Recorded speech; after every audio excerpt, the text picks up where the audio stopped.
Hey guys, it's me, Etta Rosa with Etta Rosa LLC. Thank you for joining us at our Let's Talk Paralegal podcast and YouTube series. We're also starting a hashtag movement.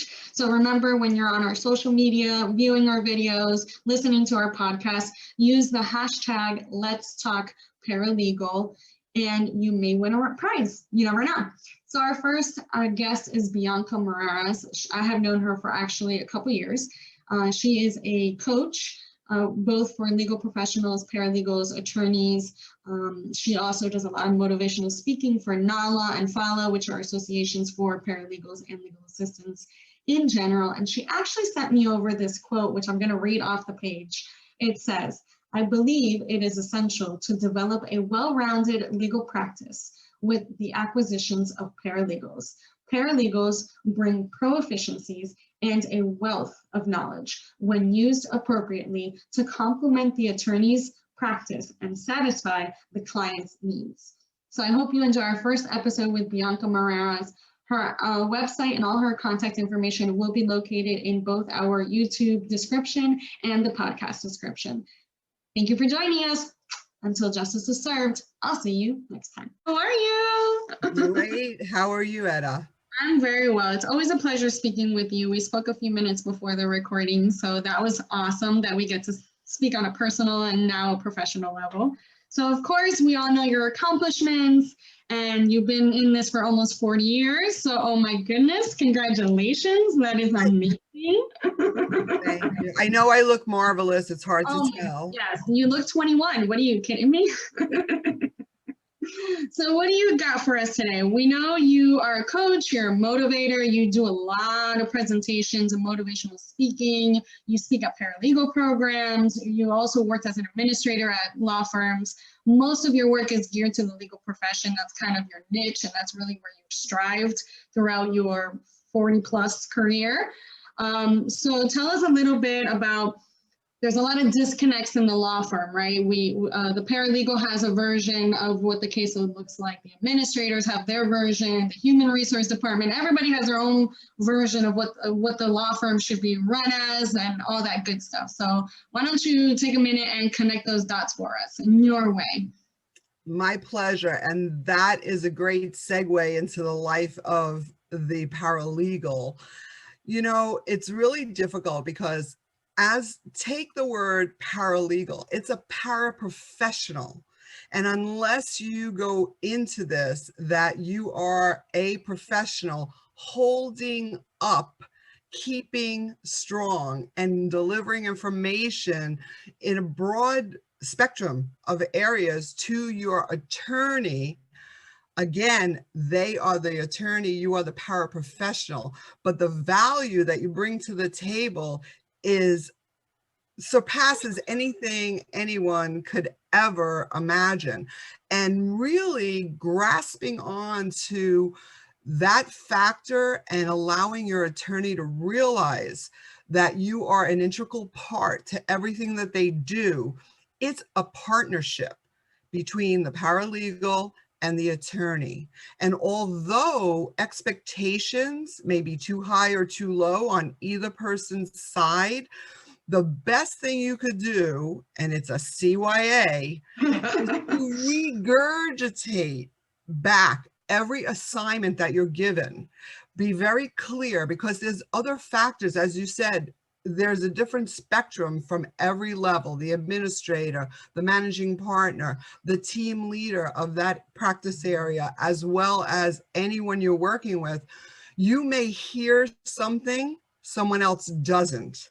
You may understand something somebody else doesn't. And then you've got the administrator in there saying billable time. So if you don't have clarity right up front, you will not achieve every single goal. So just don't take whatever's said to you as credence, put it in writing, regurgitate it back. And that's the best word I could use, because you're just spewing back what they said. Let me understand. I heard blank. And Correct. Then go on with your assignment. Yeah, it's like everything else in life, right? We all look at one thing and we all have different perspectives. So we all just need to be on the same page in order for that page to be turned and moved on. So that's awesome. I love that advice. I love the regurgitation. Another added bonus that I always like to say on the paralegal portion is deadlines, right? So when do you need this by? You know, can it be moved? Is it a sure deadline? Can I have another week, another hour? Because, you know, paralegals are consuming so much information, and especially if you're in a multi-attorney firm and you're working for more than one attorney may not know what the other attorney has already tasked you or asked you or directed you, or however it is, you know, said at your firm. So also that's another, you know, not only regurgitating it, but asking, when is this due? When do you need this by? I have another project, you know, does this take priority? And really get those attorneys conversing as to what the priorities and the end goal of the firm is, especially if you're trying to do a balancing act. That's my little tidbit on that one. So obviously we're talking about disconnects, we're talking about the admin view.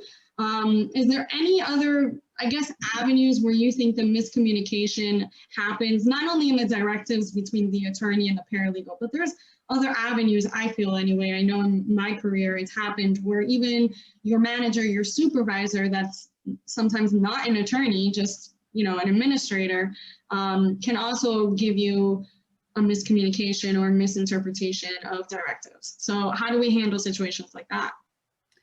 Well, you know, it's getting back to a word you used several times already, communication. Communication is the key to everything. And then communication leads to collaboration.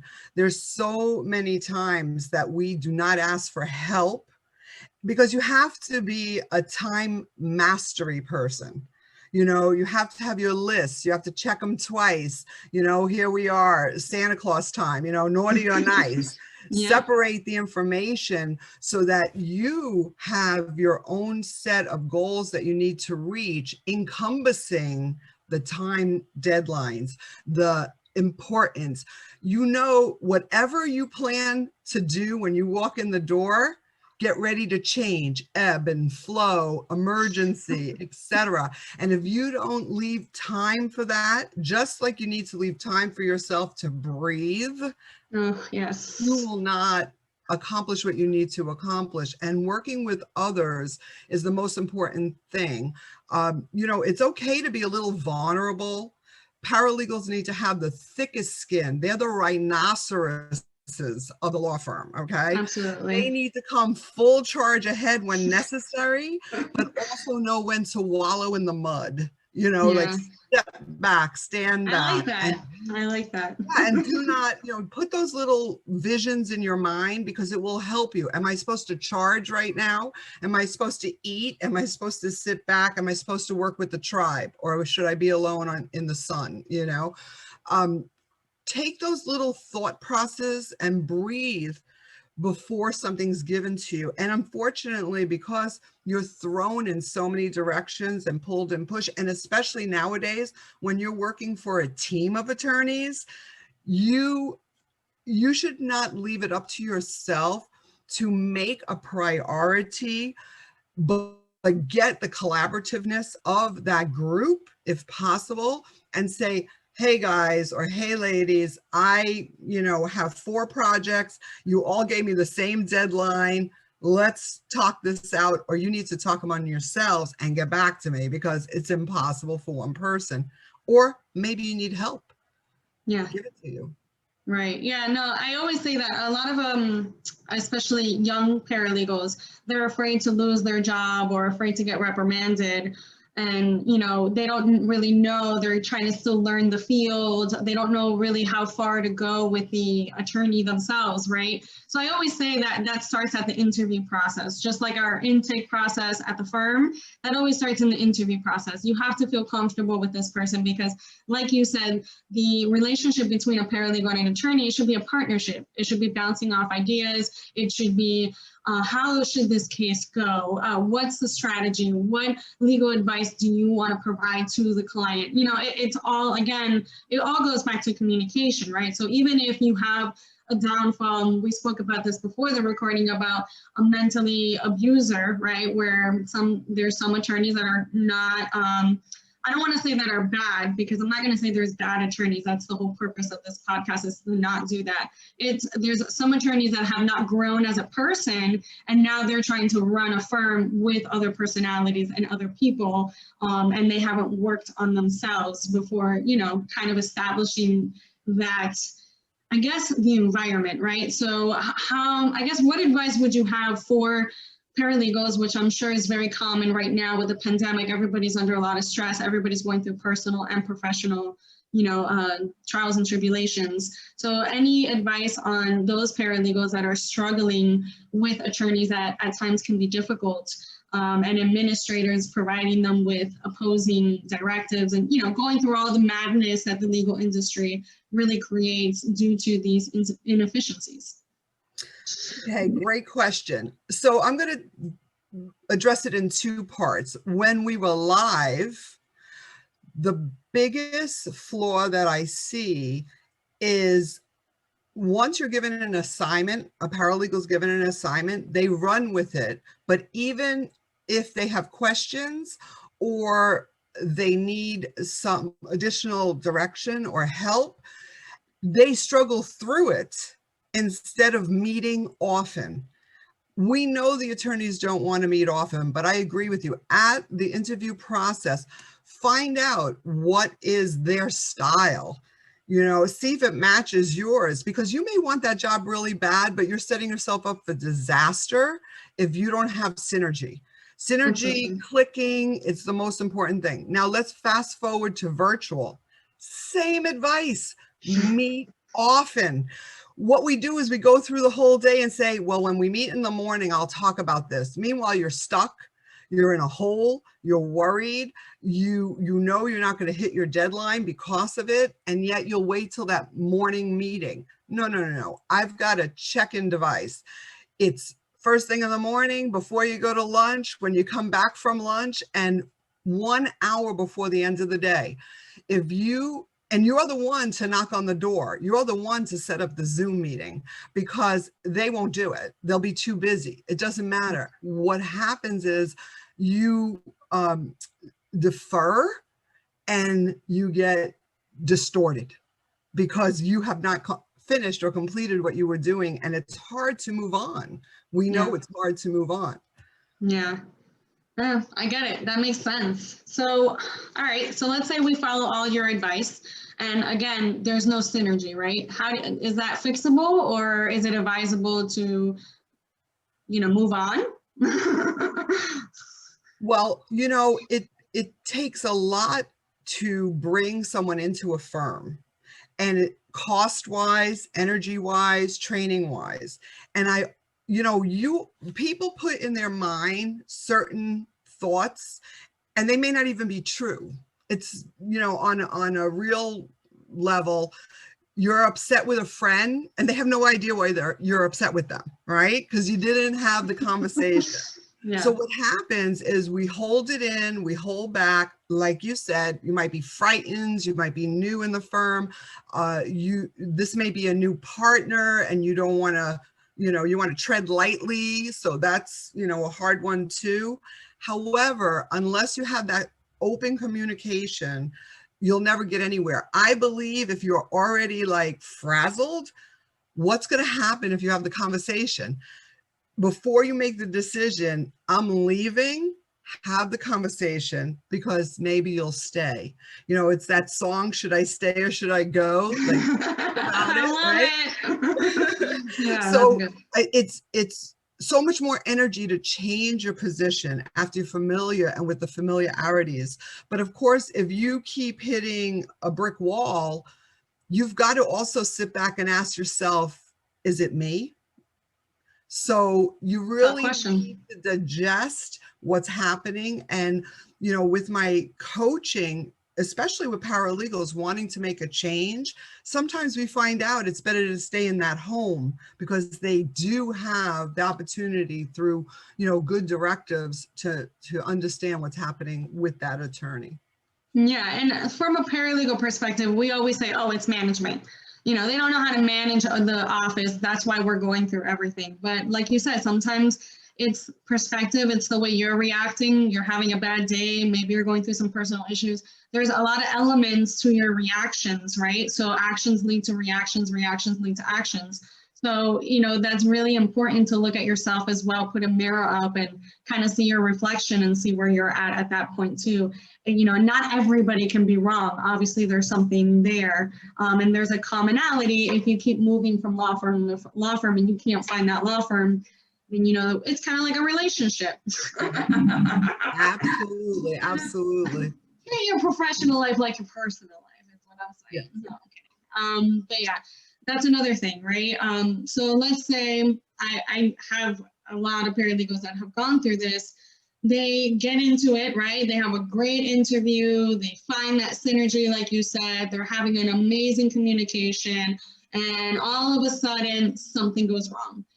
Either the narrative, the environment, whatever it is, you know, new people come in, old people go out, you're still there, you know, you've been with the firm for 10 plus years, you know, and then all of a sudden the environment that you were comfortable with is no longer the environment that is a reality. So how would you handle that? That's very difficult. And I know a lot of paralegals that have gone through that. Well, you know, sometimes is just time to move on. However, I think you need to have an evaluation. All right. What's changed? How have I changed? How has the firm structure changed? Especially if there's mergers, acquisitions, things of that nature happening, all of a sudden you're seeing your good friend, you know, lose their position, maybe not because they did anything wrong, but because they're the highest paid. So there's all different variables, but I want everybody to keep in mind, the only thing you can control is yourself. So no matter if you're there 1 month, 1 year, 10 years, how are you changing? You talked about a relationship. If you don't grow within your relationship, you cannot be that same person you were at 20 that you are at 30, et cetera, et cetera. If you are, you've stayed stagnant, and maybe the world that's turning around you is what's changing and you're not.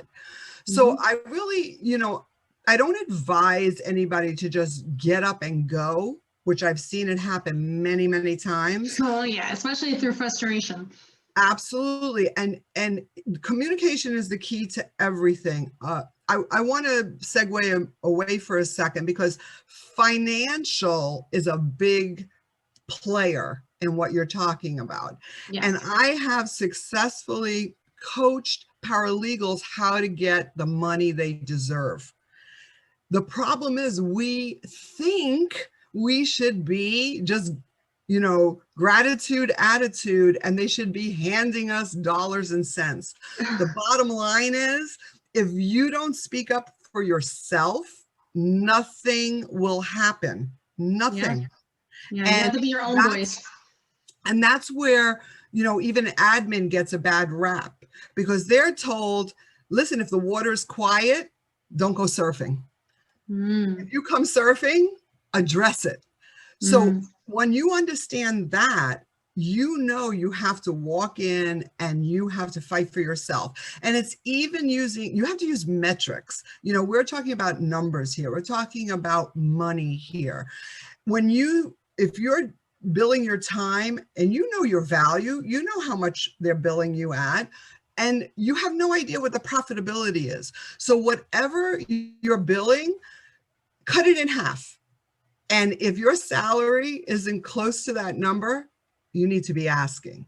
Because if you go in and say, listen, I billed 1,800 hours last year, that equates to $140,000. I know that $70,000, if I even shake that out to the bottom line to pay for my expenses, that leaves $70,000. Let's talk about how we could share in that profit. Absolutely. I love it. You're a partner. That's right. Yeah, you got to act like one. You know, you have to act like one, especially if you're putting in the work. I mean, you know how many hours you're putting in, you know how many hours you're billing versus how much you're putting in. You know, you've done the calculations if that's your niche. And so really bringing that value and making it full circle and presenting that value will definitely help you financially as well, if that is the factor, right? Because sometimes there's no money in the world that's going to put your mind at ease, right? So that's good. I like that. Another thing I wanted to talk about, because you do this a lot with the universities and the colleges, you do a lot of speeches for the intro courses and the I guess the beginning of the actual program, just to kind of have that foresee, right? Foresee the future and have that little light shine. So for those that have never been in the legal industry or are just starting or are thinking of starting, what are a few little tips, few little warnings, for lack of a better word, that you can, kind of let them know about, especially in the legal industry? Okay, great question. Well, I work hands in hand and in tandem actually with Broward College and their paralegal program, but I have spoken at the other universities. Think about that rhinoceros. Are you a rhinoceros? Because not that everyone needs to be a rhinoceros. The world's made up of all types of people, all right? However, if you're going to take everything personally, you need to work on that aspect of yourself while you're going through paralegal studies. That's number one. Number two, you're not an attorney. You have to remember, you cannot give advice. You cannot, speak to the client on any aspects of their cases. You may never get the opportunity to sign a letter, to put your name on anything. Right. So if you're going in with that thought process, that may never happen. However, you will come of your age when an attorney says to you, just do the cover letter, sign it, get it out. Whoa, that's when you know you made it. You made it. You totally made it. And when you're trying to decide if this is for you, long hours, they don't care what you have to do, where you have to go. There is no, you could have the most sensitive attorney, but when they're on deadline, you might be there until 11:59 to file with the appeals court before midnight. Okay. I've done it. I've seen it. The difference is, and we talk about the attorneys, if you can find an administrator who really knows what they're doing, and I'm not talking ill will about my industry that I came from, but if they are not a nucleus for the firm where they sit as a mediator on the fence for management and for the staff, that's part of, or a good part of the problem that I see in law firms. Okay. So you have all those levels, as you said, Etta, that you have to deal with. And unless you're able to deal with different personalities. So if you're in a paralegal program, my advice, take a psychology course. Yes. Because you are a shrink. It's like when you go to your hairdresser, like you're spitting out your guts. You don't even know. And that's what happens also in the law firm. A good piece of advice is be professional at all times when you're in the law firm, and don't get as close as you may like to, because again, you're a paraprofessional. You are on a different level. You are no longer, you don't want to be a receptionist anymore. You want to be a paralegal. That's a segue. That is going to take a lot of aptitude and attitude. Absolutely. So be ready for that. Absolutely. No, I think all of that is great advice. And maybe my 2 cents to that would be, is ask around. Like, I started as a billing clerk at an air conditioning company. And then I started my first gig, I say gig because I used to dance and do a lot of artsy stuff. But my first job was at a law firm, was a billing person. I would do the payoff and reinstatements. But in 1 year, I was able to get myself into the door as a paralegal within the firm. And everybody was like, how did you do that? And I was like, I got curious. I started asking the right questions to the right people. I started staying after hours and sitting next to the paralegal and learning what they do on a day-to-day basis.